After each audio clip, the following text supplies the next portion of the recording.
Hi everyone, this is Apranjita from evidyarthi.in. So let's continue the topics of your chapter number 9, the making of the national movement 1870s and 1947. ठीक है, so topic पे आते हैं the growth of mass nationalism. इसका क्या मतलब होता है कि भाई अब छोटा मोटा कोई नेशनलिज्म का मुद्दा नहीं रह गया था, लोग छोटे मोटे मूवमेंट नहीं कर रहे थे, मास यानी कि पूरे भारत में अब एक लहर थी स्वतंत्रता की और सारे लोग इसमें इकट्ठा हो रहे थे, इसमें मौजूद थे। कोई ऐसा इंसान नहीं था जो उस वक्त में जिसने अपना मौजूदगी नहीं दी हो, जिसने अपना पार्टिसिपेशन नहीं दिया हो। ठीक है, सो वुमेन्स, पीजेंट्स, स्टूडेंट्स, मतलब etcetera starting supporting the Congress in 1920s and after world war one prices of goods were at peak, created problems for common people. अब इसका क्या मतलब होता है कि भाई ये जो चल रहे थे नहीं, जो अलग अलग मूवमेंट चल रहे थे, इसमें आपको क्या लगता है सिर्फ मेंस ही शामिल थे?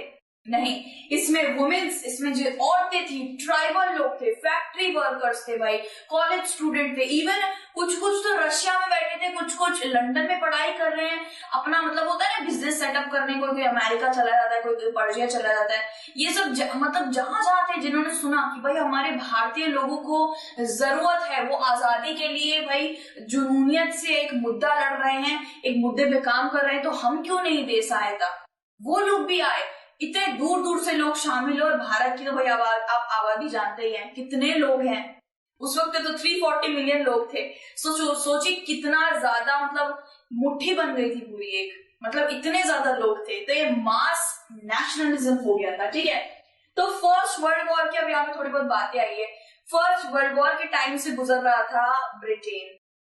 ठीक है, सो ब्रिटेन फर्स्ट वर्ल्ड वॉर के टाइम पे जब वो गुजर रहा था तब उसको बहुत ज्यादा हानि पहुंची थी, पैसों की भी काफी ज्यादा कमी हो गई थी। तो उसने क्या किया, उसने जो एसेंशियल चीजें होती हैं, जो हमारे रोजमर्रा के काम में हमें नीडेड होती है, यानी कि खाना हो गया, साफ सफाइया की चीजें हो गई, और लाइक ज्यादातर तो खाने से ही, मतलब खाना ही मेन होता है, तो आप एसेंशियल्स को ले सकते हैं भाई, आटा, चावल, दाल, तेल, हर चीज के ऊपर मतलब प्राइस बिल्कुल बढ़ा दिया था। यहाँ पे आप देख सकते हैं इसका प्राइस धीरे धीरे बढ़ रहा है। सो प्राइसेस अचानक से बढ़ा दी गई। इसका क्या हुआ, इसमें बहुत ज्यादा जो कॉमन पीपल थे उन्हें बहुत ज्यादा प्रॉब्लम आई। ठीक है, हमारे यहाँ पे क्या है, हमारे यहाँ पे तेल का 2-3 रुपए भी बढ़ जाता है ना, तो हमारे भोचक्के से हो जाते हैं भाई तेल का प्राइस बढ़ा दिया है।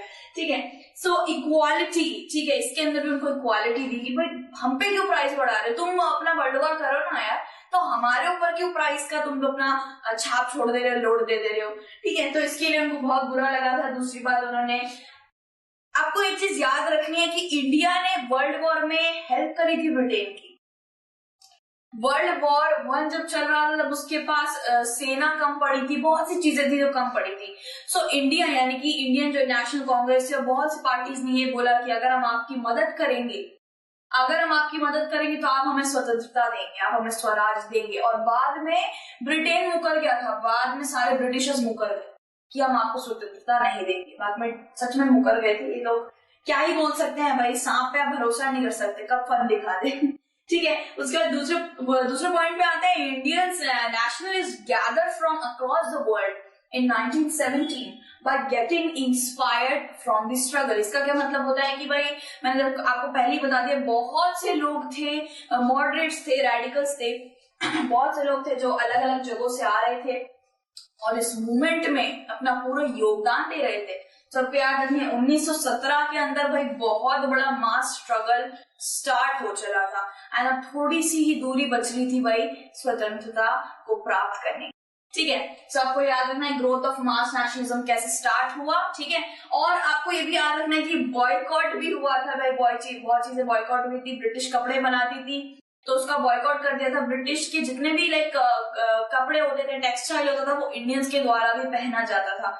उसकी सबसे बड़ी होलिका जली थी इंडिया में, सबसे बड़ी होलिका जला दी थी भाई, सारे लोगों ने कपड़े जला दिए थे, और उसके बाद कोई कपड़े नहीं पहनता था। खादी की शुरुआत भी उसी वक्त से हुई थी। सारे लोगों ने, स्टूडेंट्स ने कॉलेज छोड़ दिए थे, स्कूल्स छोड़ दिए थे, और उधर से ही पता चल रहा था आपको कि अब हमें स्वराज मिल ही जाएगा, क्योंकि सारे लोग जब मुट्ठी बन जाते हैं ना, तब स्वराज जरूर हासिल होता है। ये जो पूरा टॉपिक हमने क्लियर कर दिया, बाकी के टॉपिक हम नेक्स्ट वीडियो में कवर करेंगे। Till then take care, bye bye.